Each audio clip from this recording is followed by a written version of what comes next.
Bahar gelse ey gül açılar bağlarda, gül aşkına şeyda bilmez eyler. Mergellerine etkeni koca dağlarda, hava yeli eter esmedine deyler.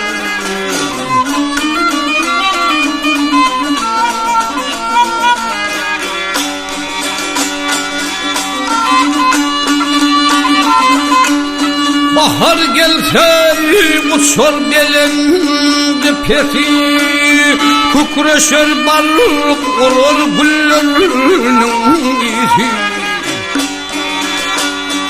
Asmanda yanlanar kuşların keti, bakşı tutar çalar hoş ovan deyler.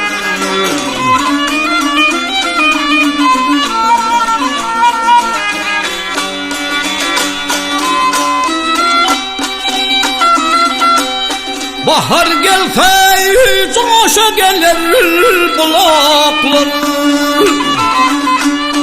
kenarına yaşıl yevter kıyaklar.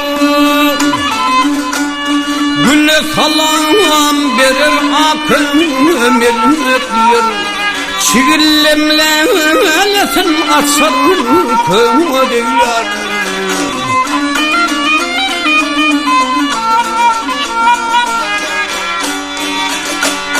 Bahar gelse ey hayra şahirun gülü, aşık maşukuna manşeder gülü.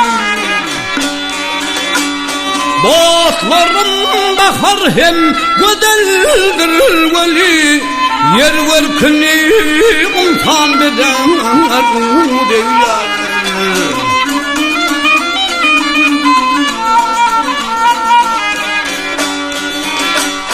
Yer verkini, yer verkini, yer verkini umtan beden deyler.